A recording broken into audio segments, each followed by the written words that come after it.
உணவே ஜீவசக்தி, உணர்வே பிரம்மஞானம். அன்பே சிவம், மனமே குரு. பிரம்மஸ்ரீ சர்க்குரு நித்யானந்த சாமிகள் ஆசியோடும் சித்தர்களுடைய அருளாசியோடும் உடுமலை பிரம்மஞான குழு பாடசாலை சார்புலையும் என்னுடைய சார்புலையும் அனைவருக்கும் ஆத்ம வணக்கம். கடவுள் நம்ம கடவுள் இறைவன், நம்ம குலதெய்வம் அப்படின்னு சொல்லி எது நமக்கு எதில் பிரியமாக இருக்குதோ அந்த கடவுளை நம்ம வழிபடுறோம். ஆனால் அந்த இஷ்ட தெய்வத்துக்களை நம்ம வழிபடும்போது நமக்கு என்ன மனசுக்கு தோணுதோ அதை நம்ம அந்த வழிபாட்டு முறையில் நம்ம வழிபட்டுக்கிட்டு வர்றோம்.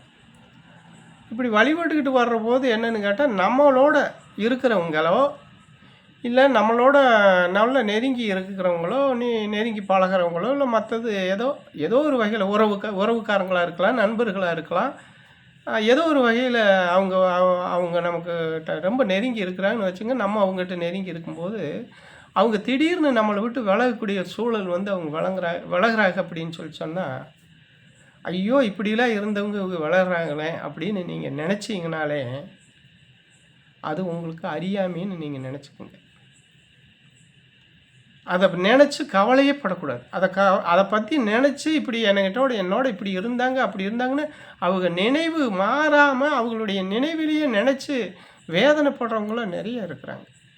வேதனைப்பட்டு தன்னுடைய இதை உணராமல், நிலையை உணராமல் கஷ்டப்படுறவங்க நிறைய இருக்காங்க. இது தேவையில்லாத விஷயம். நம்மளை விட்டு ஒரு இது பிரியுதுன்னா அது வரைக்கும் நம்மக்கிட்ட இருக்க வேண்டிய டைம் இருந்துச்சு. நம்ம அவங்களோட இருக்க வேண்டியது டைம் இருந்துச்சு. அந்த டைம் அவங்க நம்மளை விட்டு போகிறதுக்கு ஒரு காலகட்டம் வந்துடுச்சு. அவங்க நம்மளை விட்டு பிரிஞ்சுட்டாங்க. அப்படித்தான் பார்க்கணும். ஐயோ இவங்க இருந்திருந்தாங்களா அது நடந்திருக்கு, இவங்க இருந்திருந்தாங்கன்னா இது நடந்திருக்குன்னு நம்ம நினச்சோம்னால அந்த எதிர்பார்ப்பு தான் அவங்க இழப்பு உங்களால் தாங்க முடியாமல் போகுதே தவிர, அவங்ககிட்டருந்து எந்த எதிர்பார்ப்பு உங்களுக்கு இல்லாமல் இருந்தது அப்படின்னு சொன்னால், இந்த இழப்பு உங்களுக்கு இந்த பிரிவு, அவங்க நம்மளை விட்டு பிரிவு உங்களுக்கு பெரிய அளவில் இல்லை, பாதிக்கவே செய்யாது. எதோ வந்துச்சு போச்சு, அதோடு நிறுத்திக்கலாம் நம்ம. அப்போ நம்ம என்ன பண்ணுறோன்னா, அவங்ககிட்ட எதிர்பார்க்குறோம். நம்ம ஒவ்வொரு மனுஷனும் வேதனை நம்மளை விட்டு பிரிஞ்சு போகிறாங்கண்ணா. ஆனால் ஒரு விஷயத்தை நீங்கள் மறந்துடுறீங்க. என்னென்னா, அவங்களால எதிர்காலத்தில் அவங்களால நமக்கு மிகப்பெரிய ஒரு துரோகம் நடக்கலாம், அவங்களால நமக்கு ஒரு பாதிப்பு நடக்கலாம், அவங்களால பெரிய ஒரு இழப்பை நம்ம சந்திக்க வேண்டியது வரலாம். அப்போ இதுக்காக வேண்டி கூட இறைவன் நம்ம வழிபட்டுக்கிட்டு இருக்கிற, நம்ம உண்மையாக வழிபட்டுக்கிட்டு இருந்தோம்னா அந்த இறைவன் அவங்கள நம்மளை நம்மகிட்டேருந்து விலக்கி இருக்கலாம். உண்மையாக நீங்கள் இருக்கிறவங்களா இருந்தால், உண்மையாக இறைவனை வழிபடுறவங்களா நீங்கள் இருந்தீங்க அப்படின்னு சொன்னால் 100க்கு 100% இது நான் சொல்கிறது தான் நடக்கும். அவங்களால பிற்காலத்தில் உங்களுக்கு மிகப்பெரிய பாதிப்பு ஏற்படாமல் இருக்கிறதுக்காக வேண்டியது அவங்க உங்களை விட்டு இறைவன் பிரிச்சிருக்கிறேன். இது நமக்கு ஒன்றும் பெரிய இது இல்லை. அவங்க போனதுனால நமக்கு என்ன, அவங்க இருந்ததுனால நமக்கு என்ன, இது எல்லாமே இறைவன் செயல். அப்படித்தான் பார்க்கணுமே தவிர, அதை விட்டுட்டு தேவையில்லாமல் வேதனையை மனசுக்குள்ளே வளர்த்துக்கிட்டோ, இல்லை இவங்க போயிட்டாங்க வந்துட்டாங்க அப்படின்னு சொல்லி அவங்க இருந்திருந்தாங்களா நம்ம இதை சாய்ச்சிருக்கலாம் அதை சாய்ச்சிக்கலாம்னா, அப்போ உங்கள்கிட்ட எதிர்பார்ப்பு இருக்குது அவங்களால. அந்த எதிர்பார்ப்பு தான் அவங்களுடைய பிரிவு உங்களை உங்களால் தாங்க முடியலையே தவிர, அவங்க பிரிஞ்சு போயிட்டாங்களேங்கன்னு உண்மையான இது உங்கள் மனசு இல்லை. உங்கள் மனசில் அப்படி ஒரு எண்ணம் பதிஞ்சதுனால தான் நீங்கள் அவங்களுடைய இழப்பை உங்களால் தாங்க முடியலைங்கிறது நீங்கள் ஒவ்வொருத்தரும் உணரணும்.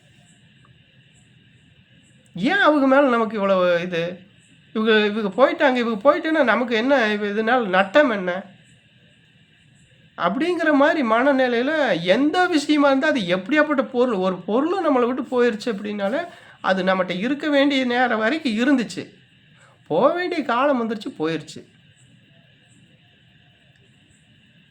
இது எல்லாத்துக்குமே பொருந்தும்.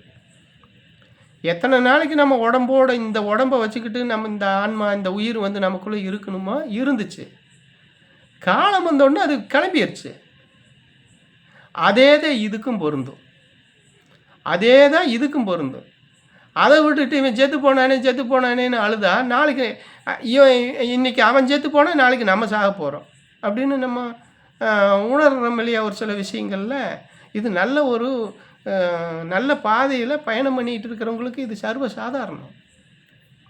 அதனால் இது ஒரு சாதாரணமாக அது புரியாதவங்களுக்கு புரியட்டுங்கிறதுக்காக இந்த இதை சொல்கிறேன். யார் நம்மளை விட்டு பிரிஞ்சுட்டாகனோ, இல்லை ஒரு ஒரு பொருளோ ஒரு மற்ற இதோ ஒன்று வந்து நம்மளை வந்து நம்ம எதை விரும்பி வச்சுருந்தோமோ அந்த பொருள் நம்மளை விட்டு பிரிஞ்சிருச்சு, நம்மளை விட்டு போயிடுச்சு அப்படின்னா அதை பற்றி எல்லளவு கவலையும் நீங்கள் படாதீங்க. அதனால உங்களுக்கு நன்மை தான். அந்த நன்மை நடக்கிறதுக்காக வேண்டியதான் இது நடந்திருக்குது. ஒன்று போனால் தான் இன்னொன்று வரும். ஒரு கதவு சாத்தினா இன்னொரு கதவு திறக்கும் அப்படிங்கிற மனநிலைக்கு நீங்கள் எல்லோரும் வந்தீங்க அப்படின்னு சொன்னால் எது போனாலும் இந்த உலகத்தில் உங்களை விட்டு போனாலும் நீங்கள் கவலைப்பட வேண்டிய அவசியம் இல்லை. அந்த கவலைக்கு நீங்கள் முக்கியத்துவம் கொடுக்க வேணுங்கிற அவசியமும் இல்லைங்கிறது வந்து எல்லோரும் உணர்ந்து நடந்துக்கணுங்கிறது தான். நடந்துக்கிட்டால் நமக்கு வாழ்க்கை சிறக்கும் அப்படிங்கிறத எல்லோரும் உணரணும். அனைவருக்கும் ஆத்ம வணக்கம்.